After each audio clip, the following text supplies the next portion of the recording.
Hafanay. 4 years ago, these were the subjects of my weekly addresses. There were alleged malpractice cover-ups at GMH. They could never make payroll on their own. DOE was on the brink of losing millions in ARA funding, twice. The government owed you $300 million in tax refunds going back 4 years.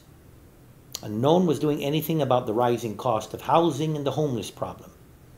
And there was a real deficit of $360 million in bills owed to you, and everything from tax refunds to law enforcement pay, COLA, the retirement fund, vendors, merit bonuses, and much more.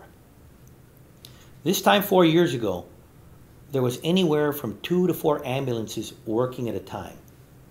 On the roads, DPW hadn't touched a single village street in nearly a decade.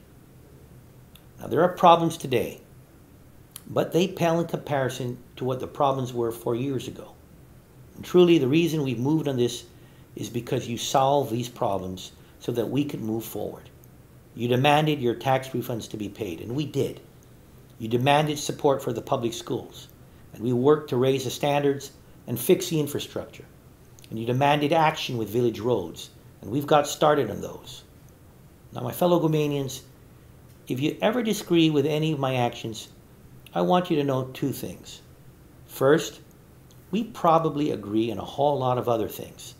And second, there are a whole lot of other things happening that you probably agree with but never hear about. Now, one of them is our affordable housing program. I promised you that we would get with the private sector to build 3,000 homes by 2017 and reduce the cost of housing. Now, over half of those homes are done or in development. And more than a year ago, a local appraiser complained that our housing program was driving down the price of houses. Now, that's the kind of criticism that told me that we were doing our job just right. Now, over the weekend, the government's long-promised dream development in Lada opened. Now, the first 48 units of Summertown Estates came online. These are beautiful modern homes with solid wood cabinets, ceramic tiles, solar water heaters, a community center with a gym, swimming pool, and much more. Now, the great thing about the public-private development is that what the developer decided to make it. They didn't just build affordable housing. They built Guam's first private community just for senior citizens. Not just anyone can qualify for these homes.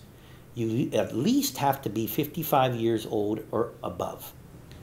Now, this community was designed with a single purpose: to make life better for senior citizens. Summertown Estates has on-site management. The developers are forging partnerships with different entities to keep seniors active.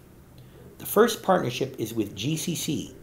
Now, senior citizens can partner with students in growing plants in their personal gardens, and plans are in the works for fitness programs and other activities that promote healthy minds and stronger bodies.